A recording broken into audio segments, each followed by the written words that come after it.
14장 25절에서 15장 32절까지 말씀을 살펴보겠습니다. 먼저 14장 25절에서 35절까지를 제가 읽어드리겠습니다. 허다한 무리가 함께 갈새 예수께서 돌이키사 이르시되 무릇 내게 오는 자가 자기 부모와 처자와 형제와 자매와 및 자기 목숨까지 미워하지 아니하면 능히 나의 제자가 되지 못하고 누구든지 자기 십자가를 지고 나를 좇지 않는 자도 능히 나의 제자가 되지 못하리라. 너희 중에 누가 망대를 세우고자 할진대 자기의 가진 것이 준공하기까지에 족할런지 먼저 앉아 그 비용을 예산하지 아니하겠느냐. 그러지 아니하여 그 기초만 쌓고 능히 이루지 못하면 보는 자가 다 비웃어 가로되 이 사람이 역사를 시작하고 능히 이루지 못하였다 하리라.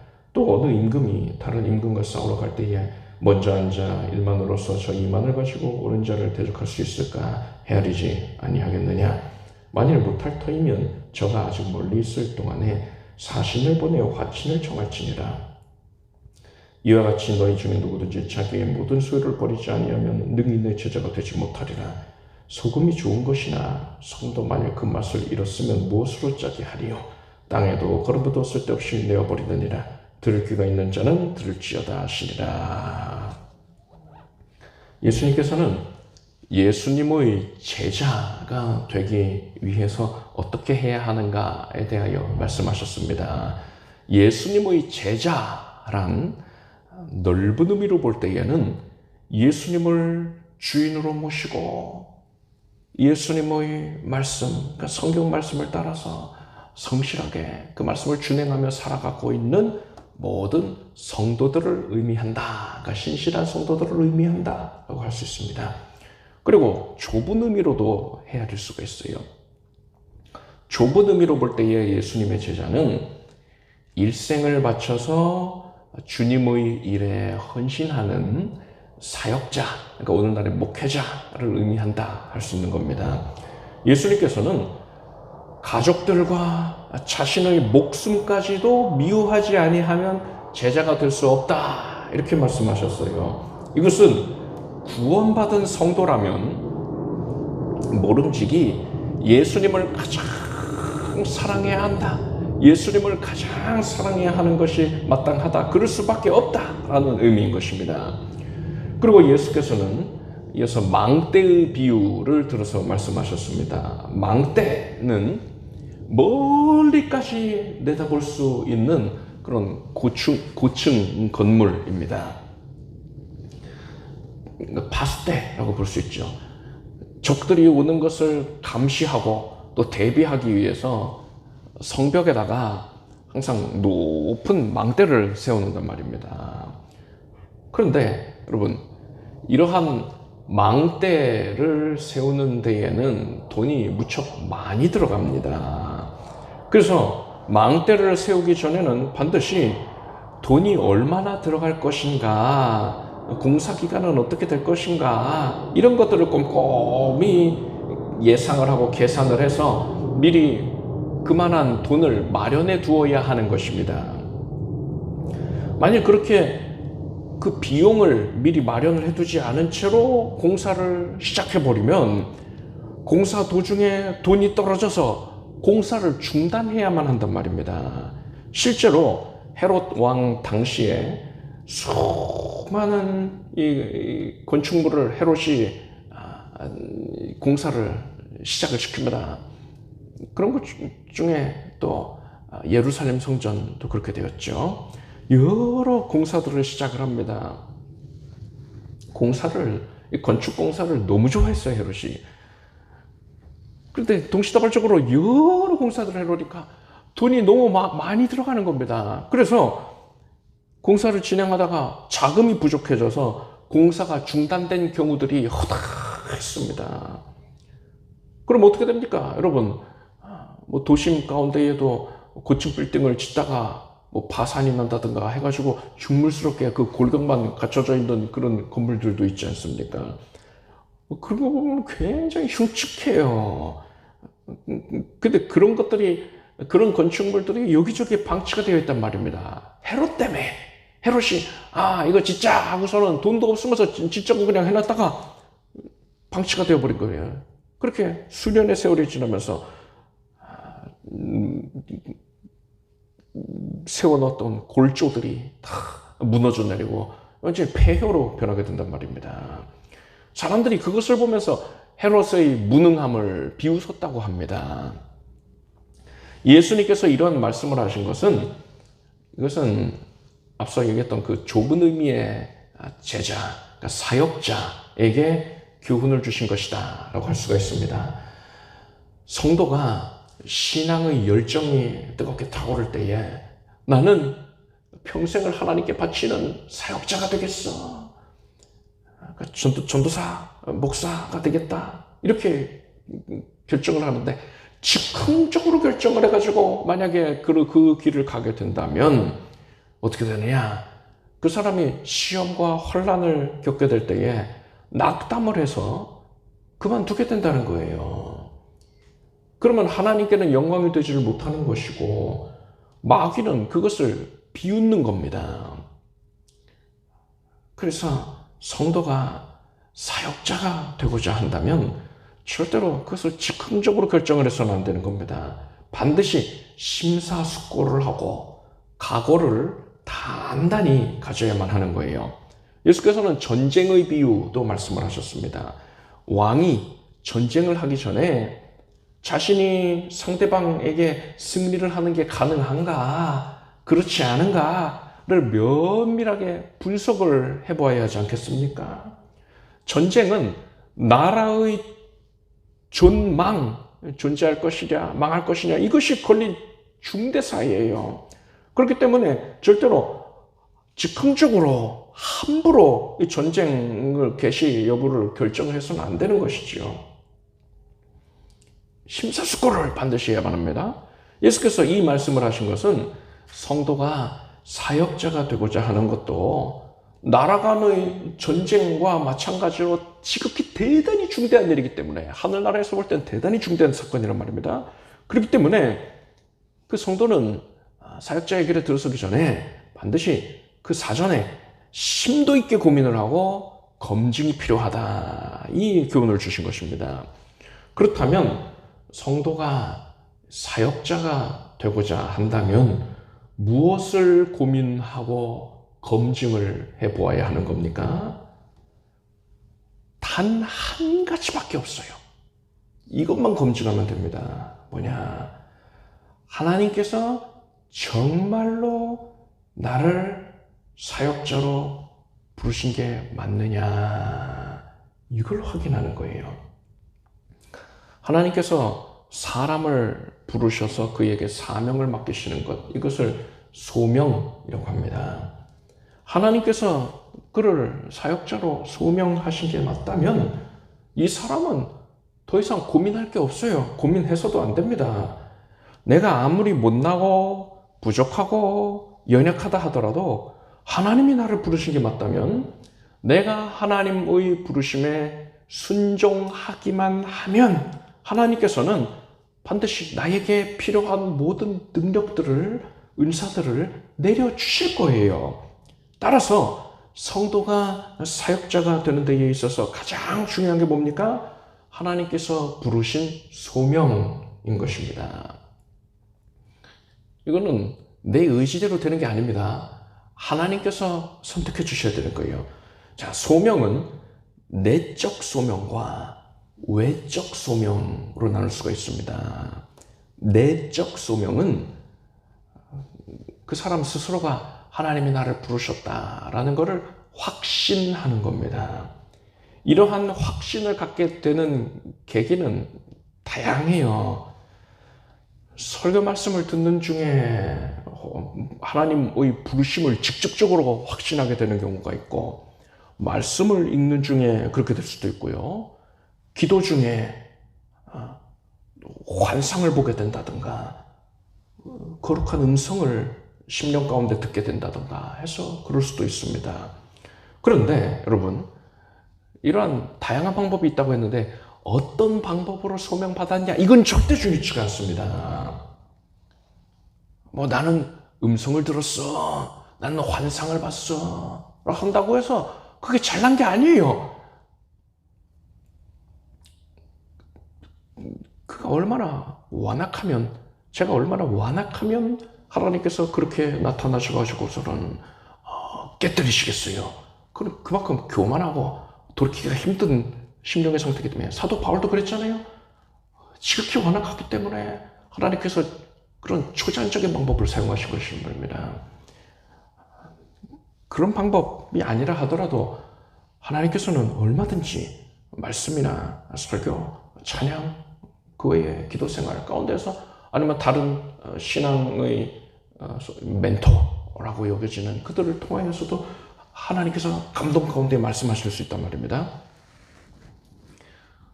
정말 중요한 것은 여기서 방법이 아니라, 소명을 받았던 방법이 아니라, 정말 중요한 게 뭐냐, 소명을 받았으면 그 사람은 나는 하나님께 소명을 받았어 라는 사실을 조금도 의심하지 않게 된다는 겁니다. 의심할 수가 없어요. 의심할 여지가 사라지게 됩니다. 자, 이게 바로 내적 소명이에요. 성도가 이렇게 내적 소명을 받았다라고 스스로 확신을 한다고 해도, 여러분, 이게 착각일 수도 있지요. 정말 하나님께서 그에게 소명을 주신 걸 수도 있고, 아니면 자기가 오해를 하고 있는 걸 수도 있단 말입니다. 혼자만의 착각일 수 있어요. 그렇기 때문에 반드시 외적 소명을 검증을 해봐야 됩니다. 외적 소명이 무엇이냐, 그 사람이 하나님의 사명자, 사역자로 부름을 받았다라는 사실을 교회가 인정을 해주는 겁니다. 하나님께서 그에게 사역자로서의 은사를 주셨다라는 것과 그가 사역자로 쓰임을 받기에 합당한 모습을 그가 보여왔다라는 것을 교회와 신실한 성도들이 인정을 해주는 거예요. 여기서 문제가 생기는 경우들을 많이 봤어요. 대표적으로 보면 정신적으로 좀 연약한 분의 경우에 나는 하나님의 종이에요 이렇게 외치고 다닙니다. 나는 하나님이 쓰시겠다고 그랬어요. 그러는데 그래서 그분의 평소 행태가 아름답지 못했단 말입니다. 예배 시간에 확 소리를 지른다든가, 소위 쉽게 얘기하면 이거 예배를 방해하는 이 마귀 타는 거 아니냐 이런 소리를 듣는다든가, 아니면 성도들한테 덕스럽지 않은 언행을 하고 막 고함을 치고 하는 그런 행동을 보였는데, 그런 경우에 자기가 아무리 확신을 했다 하더라도 교회와 성도들은 그 사람을 하나님의 종으로 인정해 줄 수가 없는 거예요. 저 사람은 정신병이 더 심해졌나 보다 이렇게 생각하는 거죠. 그 사람은 그러니까 만약에 정녕 하나님이 그 사람을 쓰실 거였으면은 그 사람이 교회 내에서 인정을 받는 모습으로 변화를 시켜주셨을 것입니다. 그게 정신질환이 잠잠해지게 해주시든가, 인품이 더 나아지게 해주시든가, 여러 가지 계기를 통해서 성도들에게 인정받게 해주시는 거예요. 그런데 그런 게 없다면 그 사람은 제대로 소명을 받은 게 아닌 것입니다. 그래서 이렇게 자기가 아무리 확신을 갖고 있다 하더라도 외적 소명으로서 그 소명을 검증을 해보는 절차가 필요합니다. 그런데 이렇듯 내적인 소명과 더불어 외적인 소명이 분명치 않은데도 불구하고 그 성도가 신학을 하려고 한다든가, 아니면 그러한 성도에게 신학을 하라고 강요를 한다면 순종의 제사보다 낫다 하면서 무조건 신학을 하라고 강요를 하는 거예요. 교회에 일할 사람 없으니까 너 신학해야 돼 이거예요. 속마음은 그런 거예요. 이거는 절대로 좋지가 않습니다. 좋지 않은 게 아니라 악한 거예요.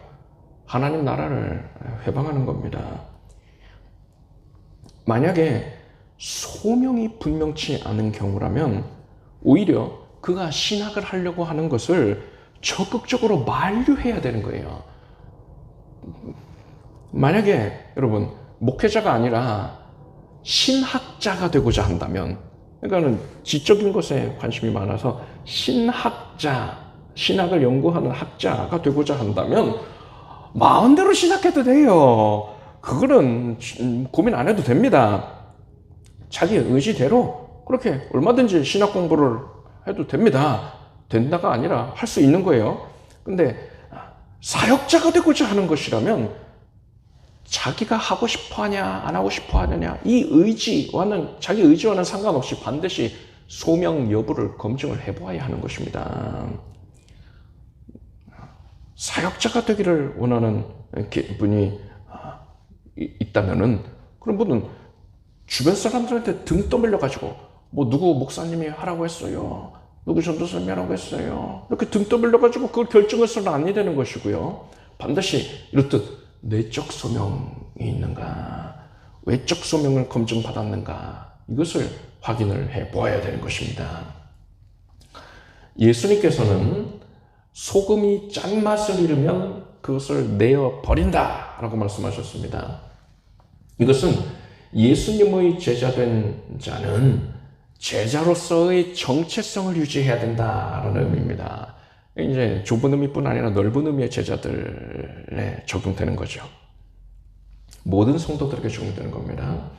모든 성도는 세상 사람들 중에서 하나님께로 나아오도록 부름을 받은 자들입니다. 죄 가운데에 머물러 있는 사람들 중에서 하나님이 너는 내 백성이다, 나를 경배하라 하고 빼어내신 거예요. 그래서 여러분, 교회를 뜻하는 헬라어 에클레시아가 무슨 뜻이냐? 불러냄을 입은 자들, 부르심을 받은 자들의 모임, 이런 뜻입니다. 그래서 성도는 세상으로부터 구별된 자인 것입니다. 성경에서 구별되었다는 것을 뜻하는 단어가 무엇이냐? 바로 거룩입니다. 그래서 성도는 세상과 구별된 거룩한 자인 것이고, 내가 하나님을 섬긴다면 나는 거룩한 자인 것입니다.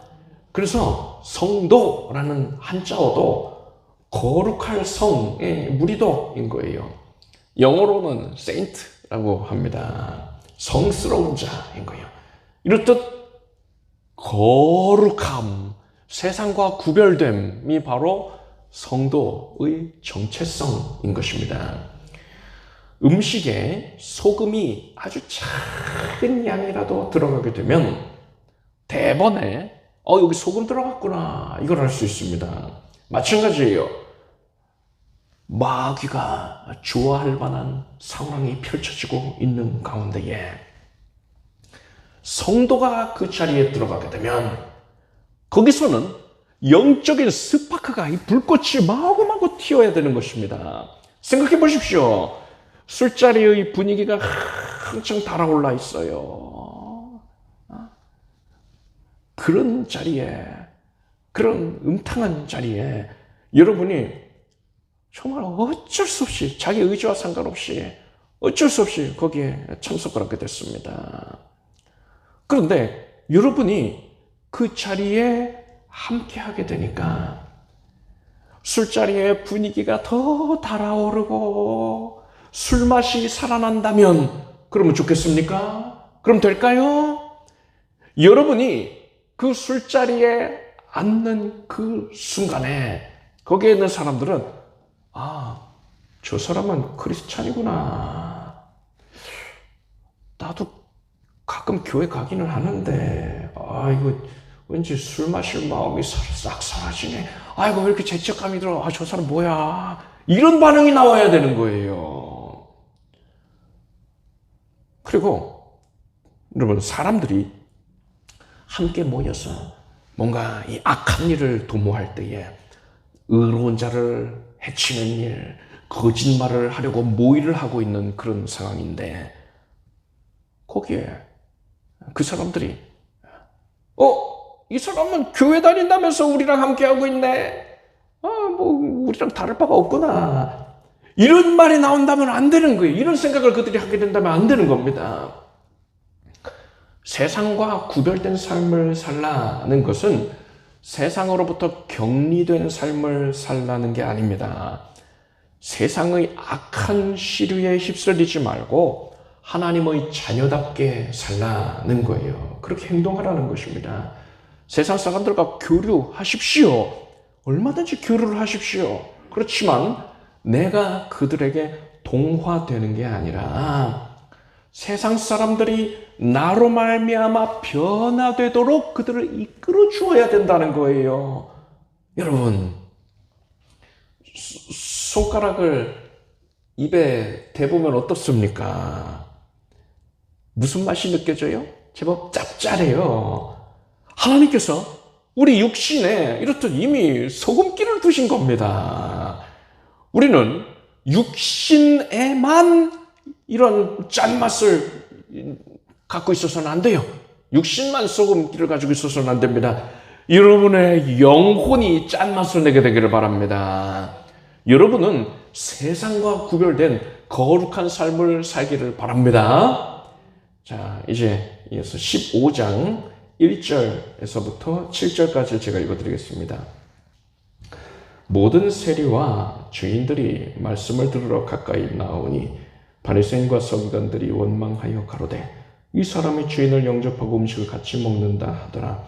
예수께서 저희에게 이 비유로 이르시되 너희 중에 어느 사람이 양 100마리가 있는데 그 중에 하나를 잃으면 99마리를 들에 두고 그 잃은 것을 찾도록 찾아다니지 아니하느냐.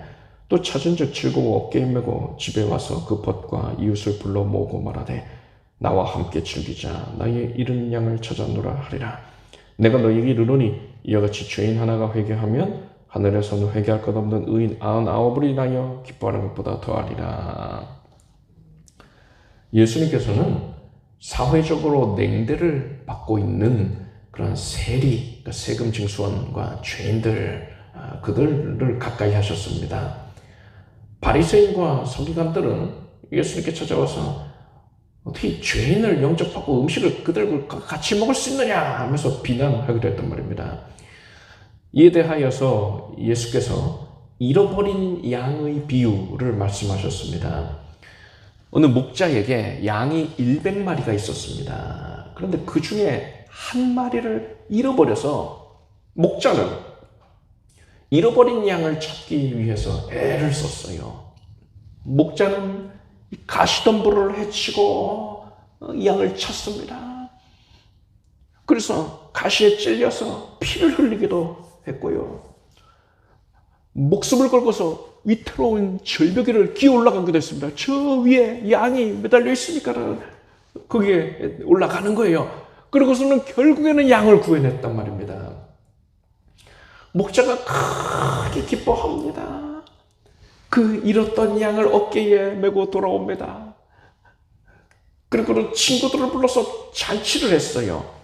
예수께서 이 말씀을 하신 것은 이게 바로 목자 되신 예수 그리스도의 심정이라는 겁니다.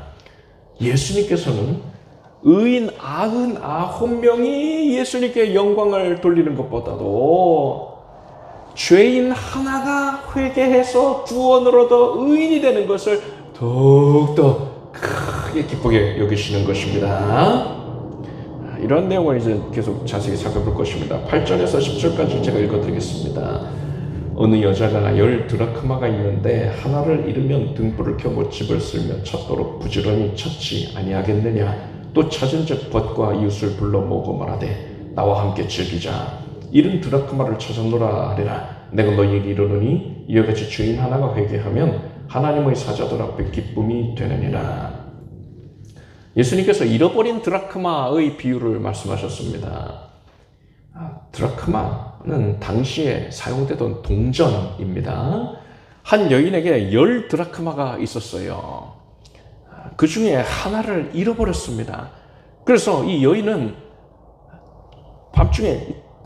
밤중이 아니라 하더라도요, 집 안에 어둑어둑한 데는 그때는 형광등 같은 게 없으니까는요, 그러니까는 등불을 켜는 겁니다. 등불을 켜고서는 집을 쓰면서 그 구석구석을 어둑진 데를 다 부지런히 찾는 겁니다.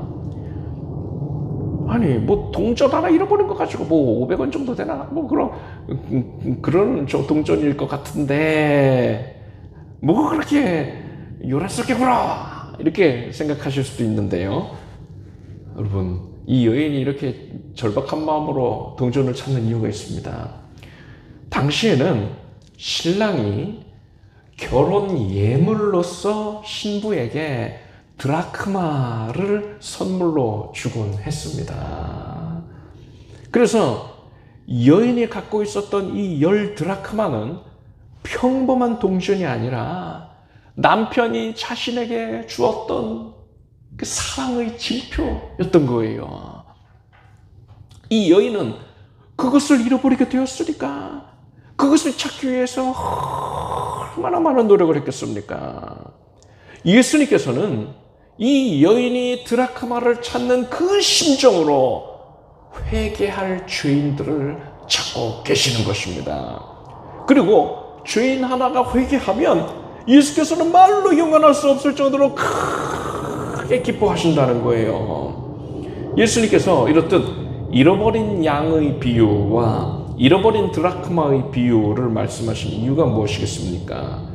하나님께서 이렇듯 죄인이 회개하여 구원 얻는 것을 크게 기뻐하시니, 가장 기뻐하시니까 하나님의 백성들, 하나님의 자녀된 우리들은 이제 사람들에게 다가가서 복음을 전해야 한다라는 겁니다. 그걸 말씀해 주시기 위해서 이런 비유를 말씀하신 거예요. 어느 부부에게 2명의 자녀가 있었습니다. 그런데 그 중에 한 자녀를 어릴 적에 그만 잃어버리고 말았어요. 그래서 다른 한 명의 자녀만이 이 부모의 양육을 받으면서 자라게 되었고, 잃어버린 자녀는 부모 없이 고아로 자라게 됐습니다. 여러분, 이때 부모의 심정이 어떻겠습니까? 자신이 키우고 있는 자녀, 이 한 자녀가 부모에게 재롱을 부리고 부모의 사랑을 독차지하면서 구김없이 자라는 그 모습을 볼 때에 잃어버린 자녀가 눈에 밟히는 거예요. 이 부모는 잃어버린 그 아이는 지금 어디서 어떻게 자라고 있을까? 배를 골지는 않을까? 어디가 아프지는 않을까? 잠은 잘 자고 있을까? 누구에게 괴롭힘을 당하지, 학대를 당하고 있지는 않을까? 이런 걱정이 끊이지를 않는 겁니다. 그래서 부모는 함께 있는 자녀가 부리는 그 재롱을 보면서도, 그걸 보면서 웃고 있다 하더라도 마음속으로는 펑펑 울고 있는 겁니다. 시간이 흘러서 이 부모 밑에서 자란 자녀가 장성하게 됐습니다. 그리고 이 장성한 자녀가 이제 사실을 알게 됐어요. 어릴 적에 자신한테 형제가 있었는데 그 옛날에 잃어버렸다, 이 얘기를 들었습니다. 그리고 부모님이 그 일로 인하여서 항상 마음 아파하고 있었다는 것도 알게 됐어요. 그런데 여러분, 드라마 같은 일이 일어난 겁니다.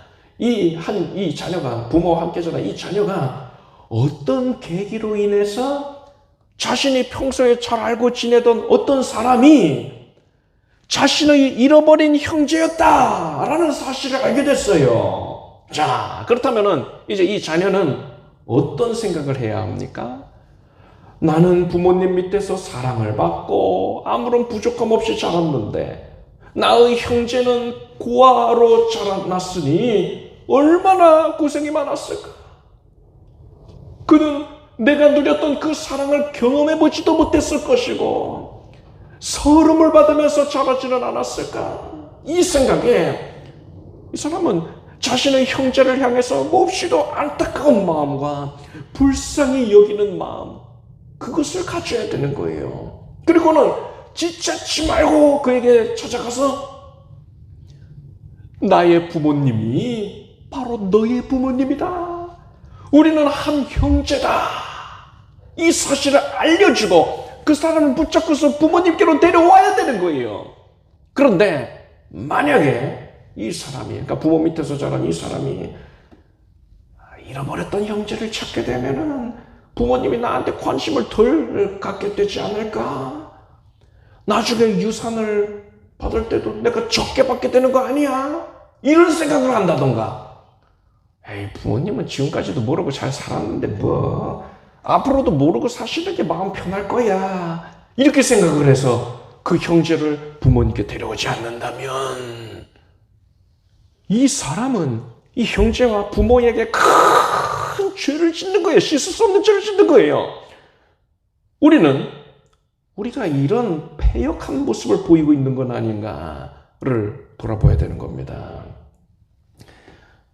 이 이야기는 제가 지어낸 거였지만 여러분, 이것이 영적으로 우리의 처해 있는 상황과 동일하지 않습니까? 이 이야기에 나오는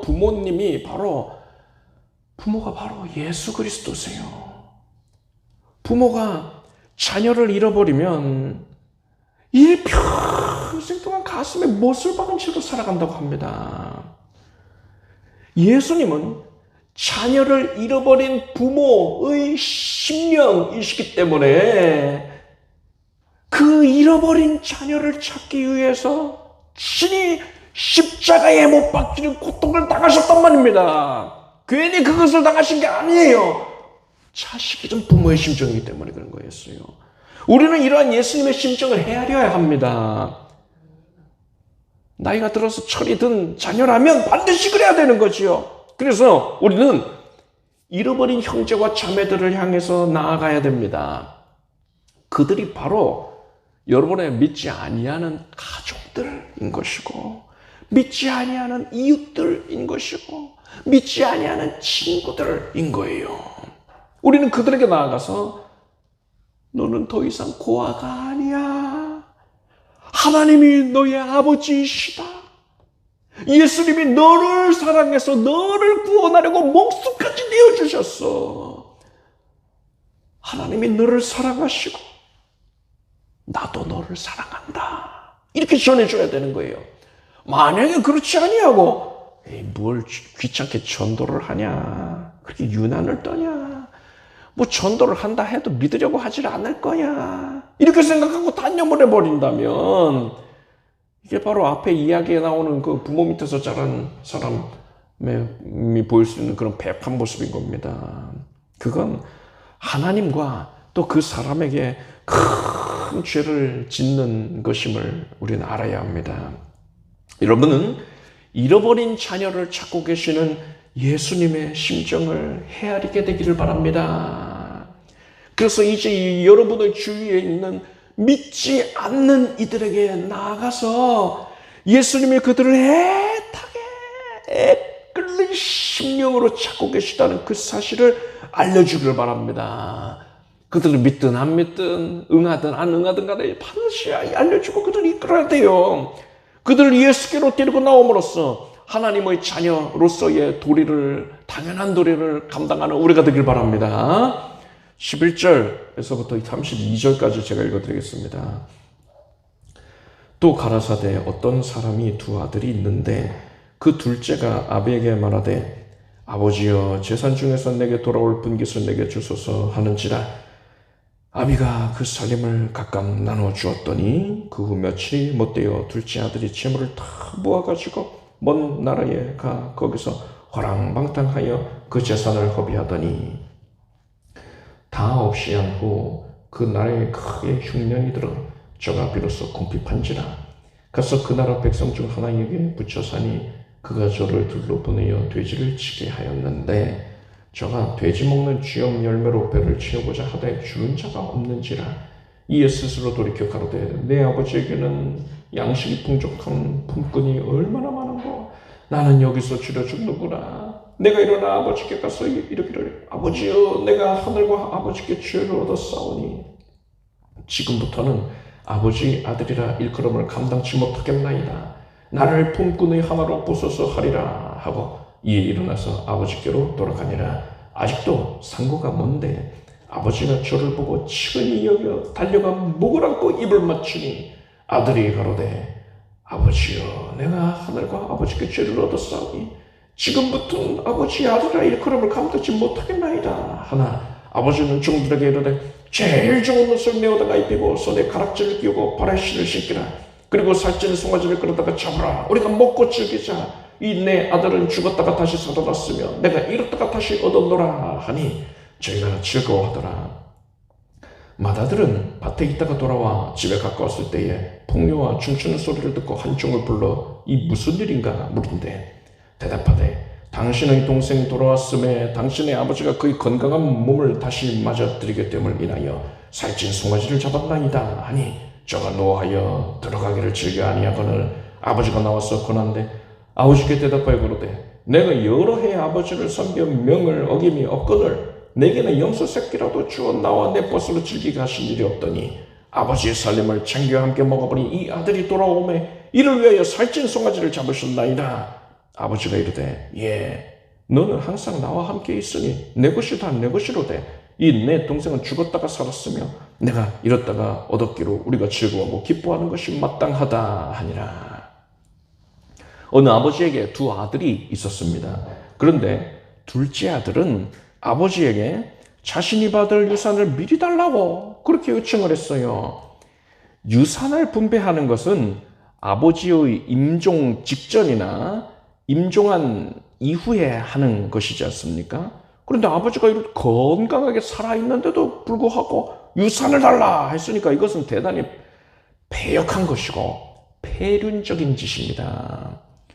둘째 아들이 어찌나 극성스럽게 그것을 요청하였던지 아버지가 결국 그 요청을 들어줬어요. 둘째 아들은 재물을 가지고 아버지의 손길이 미치지 않는 먼 나라로 떠났습니다. 그리고 그곳에서 돈을 흥청망청 쓰다 보니까 얼마 지나지 않아서 재산을 모두 다 탕진해버리고 말았습니다. 그런데 그 땅에 큰 기근이 들었어요. 둘째 아들은 그 나라 백성 중의 한 명에게 붙어서 살게 되었습니다. 이 말의 의미는 둘째 아들이 누군가의 종이 되었다라는 겁니다. 둘째 아들은 그 주인의 돼지 치는 일을 했는데 배가 너무 고파서 돼지가 먹는 사료인 쥐염 열매를 먹고자 했습니다. 그런데 주인은 그것조차도 허락하지 않았어요. 둘째 아들은 너무 서러웠습니다. 서글펐어요. 그래서 둘째 아들이 자신의 아버지가 집에서 일하는 품꾼은 하루만 일하는 자들 아닙니까? 하루만 일하는 품꾼들에게도 양식을 넉넉하게 공급해줬던 게 기억이 났습니다. 그래서 둘째 아들은 아버지의 집으로 돌아가서 품꾼으로 삼아달라고 해야겠다. 이렇게 생각을 하고 집으로 돌아오는 겁니다. 그렇게 둘째 아들이 이제 마을 입구에 다다랐을 때였어요. 둘째 아들의 몰골이 말이 아니었습니다. 오랫동안 먹지를 못해서 피골이 상접해 있었고 씻지도 못해서 얼굴은 거무튀튀하고 몸에서는 심한 악취가 났단 말입니다. 옷은 다 떨어져서 누더기 차림이었고 완전히 그냥 거지가 된 겁니다. 마을 사람들은 웬 거지가 나타났어 하고서 수근수근 거렸을 거예요. 그런데 이 아버지는 그 모습을 보고 그가 자신의 아들인 것을 대번에 알아차렸어요. 아버지는 급히 달려나가서 아들을 끌어안고 그 입에 입을 맞추었습니다. 둘째 아들이 아버지여 내가 하늘과 아버지께 이르러 얻었사오니 지금부터는 아버지의 아들이라 일컬음을 감당치 못하겠나이다 이렇게 말하려고 하는데 아버지는 종들에게 가장 좋은 옷을 내어다가 입히고 손에 가락지를 끼우고 발에 신을 신기라 살찐 송아지를 끌어다가 잡으라 우리가 먹고 즐기자 이 내 아들은 죽었다가 다시 살아났으면 내가 잃었다가 다시 얻었노라 했습니다. 그렇게 둘째 아들을 위한 잔치가 벌어졌어요. 이때 첫째 아들이 등장합니다. 첫째 아들은 밭에서 일하고 돌아오는 중이었습니다. 첫째 아들은 아버지가 동생을 위해서 이렇게 큰 잔치를 연 것을 알고는 분노했습니다. 첫째 아들은 아버지를 원망하고 동생을 정죄했습니다. 자, 이 이야기에는 우리가 생각해 볼 게 굉장히 많아요. 그런데 오늘은 이 둘째 아들, 돌아온 둘째 아들에 대해서만 집중해서 살펴볼 것입니다. 둘째 아들이 아버지에게 유산을 달라 하지 않았습니까? 이것은 아버지가 빨리 죽기를 원하는 거예요. 이거 폐륜입니다. 하나님께서는 그 아비나 어미를 저주하는 자는 반드시 죽일지니라 하셨습니다. 따라서 유대 사회에서는 이런 짓을 한 자는 어떻게 되었느냐? 마을 입구 밖으로 끌려나가가지고 돌에 맞아서 죽임당했습니다. 그게 정상이에요. 둘째 아들이 아버지에게 유산을 달라고 조를 때에나 또 아버지한테 그 재산을 받았을 때에 그 당시에는 마을 사람들이 이 둘째 아들의 이러한 폐륜적인 악행 이것을 알지 못했던 것으로 보입니다. 그래서 죽이려고 그랬겠죠. 그런데 이 둘째 아들이 사라지고 난 이후에는 사람들은 이 둘째 아들이 얼마나 패역한 자인지를 낱낱이 알게 되었을 겁니다. 게다가 둘째 아들은 좀 거지가 돼서 돌아왔잖아요. 그러니까 마을 사람들은 그가 하나님께 저주를 받은 자다라고 확신을 하게 됐을 겁니다. 그래서 마을 사람들은 둘째 아들을 돌로 쳐 죽이는 데에 조금도 주저하지 않게 되었을 거예요. 아버지는 혹시나 아들이 돌아오지 않을까 하여서 마을 입구를 바라보곤 했습니다. 그런데 어느 날 마을 입구에 거지가 나타난 거예요. 마을 사람들은 수근수근거리고 있습니다. 웬 거지야? 아이고 냄새가 나. 들어오지 못하게 해야겠다. 이러고들 있어요. 그런데 아버지는 그가 아들임을 대번에 알아봤단 말입니다. 아들이 나타났어요. 그런데 거지꼴이에요. 아버지의 마음이 급해지는 거예요. 만약에 마을 사람들이 그 거지가 둘째 아들인 거를 알게 되면 어떻게 한다고요? 돌로 쳐서 죽인단 말입니다. 그게 뻔한 겁니다. 그래서 아버지는 아들이 자신에게 올 때까지 기다린 게 아니었어요. 아버지가 직접 아들에게 달려나갔던 겁니다. 아들이 보고 싶었기 때문에 그런 것도 있지만 아들을 살리기 위해서 아버지가 아들에게 찾아간 거예요. 예수님께서 우리에게 찾아오셨습니다. 그 은혜가 여기에 나타나 있는 거예요. 아버지는 아들을 깨끗이 씻기고 좋은 옷을 입게 하고 신을 신겨줬습니다. 당시에 종은 신발을 신을 수가 없었어요. 맨발로 다녀야 했습니다. 둘째 아들은 타국에서 종 노릇을 했기 때문에 맨발이었습니다.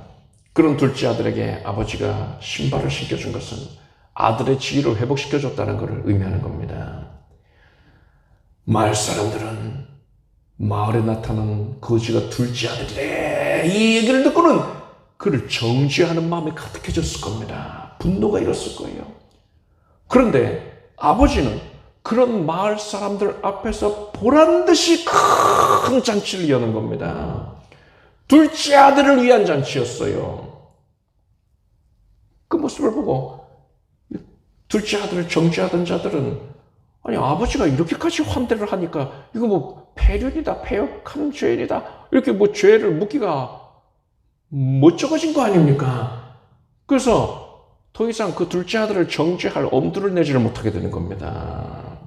여러분, 우리가 바로 이러한 은혜를 받은 자들이에요. 우리가 바로 둘째 아들입니다. 다윗은 주께서 내 원수의 목전에서 내게 상을 베푸시고 기름으로 내 머리에 바르셨으니 내 잔이 넘치나이다 이렇게 고백했어요. 마귀가 하나님 앞에서 우리를 죄의 권세로 참소하고 있습니다. 우리는 그 앞에서 두려워서 벌벌벌 떨고 있어요. 그런데 하나님께서는 그런 마귀 앞에서 우리를 위해서 잔치상을 차려주신 겁니다. 상을 베푸신 거예요. 그리고 기름을 붓는다는 것은 주인이 손님을 환영한다는 의미를 표현하는 겁니다. 보통은 두세 방울 똑똑똑 떨어뜨려 주는 게 다예요. 그러면 이제 향기가 진동하는 것이지요. 그런데 하나님께서 우리를 얼마나 기쁘게 여기셨던지 우리가 들고 있는 잔이 흘러넘칠 정도로 우리 머쓱해서 잔치상이지만 우리를 위한 잔치상이 마련됐지만 굉장히 민망하고 어안이 벙벙한 그런 상태예요. 그래서 잔을 들고서 어쩔 줄을 몰라 합니다.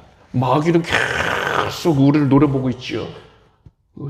그런데 하나님께서 예수께서 우리를 환영하셔서 기름을 발라주시는데 두세 방울 떨어져 주시는 게 아니라 머리에 흘러넘치게 가득히 기름을 부으셔서 우리가 들고 있는 잔에 기름이 차서 잔이 차고 넘치게 해주신단 말입니다. 그 모습을 보고 마귀가 깜짝 놀라는 거예요. 우리를 참수하던 모습 마귀가 크게 놀라서 부끄러움을 당하고 우리 앞에서 도망치게 된단 말입니다. 우리는 이렇듯 큰 죄에도 불구하고 하나님께 막대한 은혜를 입은 자들입니다. 그런데 우리는 첫째 아들의 모습을 보이고 있지는 않습니까? 첫째 아들이 동생을 미워하고 정죄하지 않았습니까? 그것처럼 예수님께 나오는 자들을 우리가 오래 박대하고 있는 건 아닙니까? 그 길을 막아서고 있는 건 아닙니까?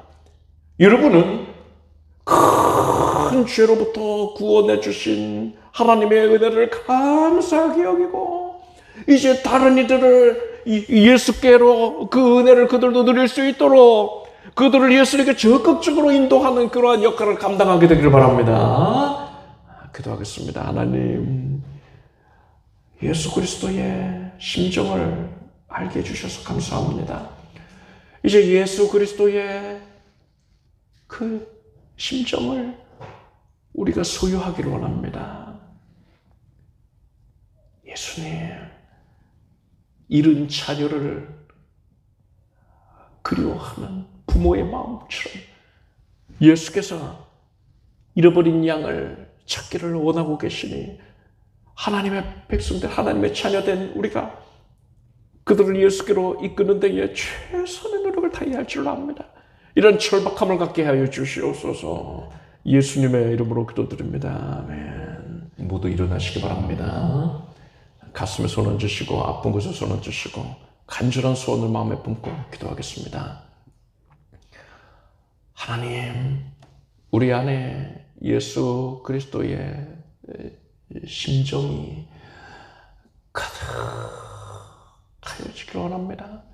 오직 예수 그리스도의 기쁨을 위하여서 예수님이 원하시는 바를 위하여서 우리가 일평생 내어드리게 되기를 원합니다. 주님을 위하여서 우리가 살아가게 하여 주시옵소서.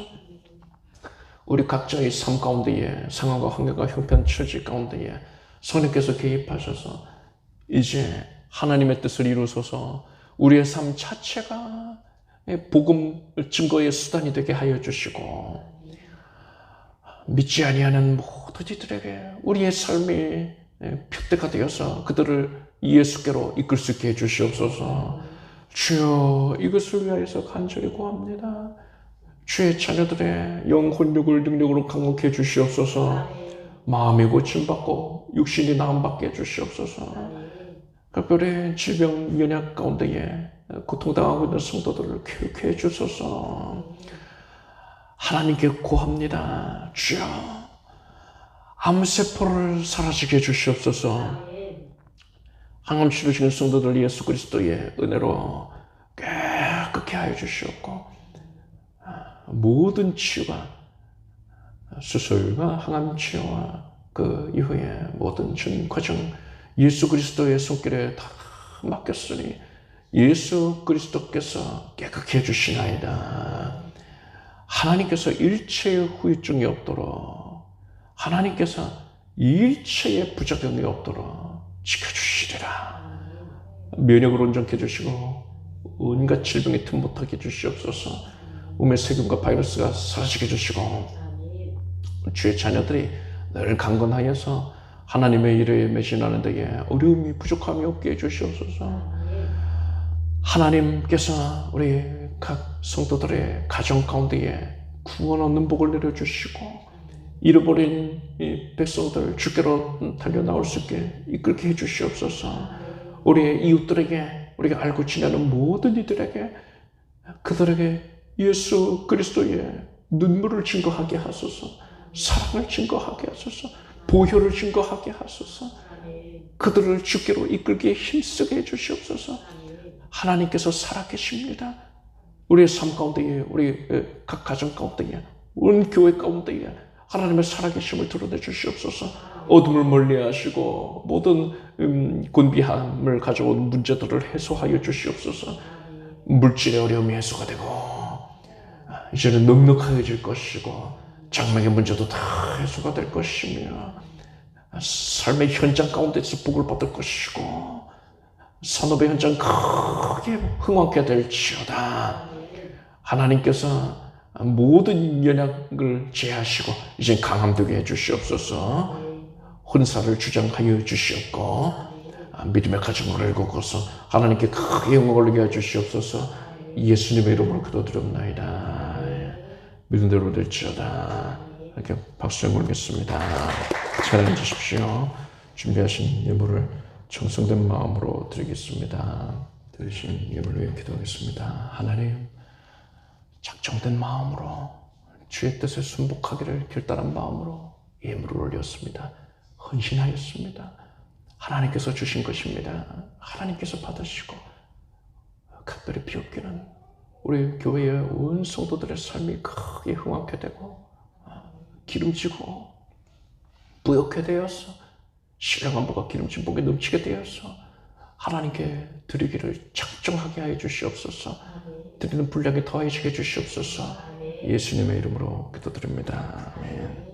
우리 주 예수 그리스도의 은혜와 하나님 아버지의 사랑과 성령님의 교통하심에 수예배에 함께한 사랑하는 성도들 위해 영원히 함께 없으기를 축원합니다. 아멘.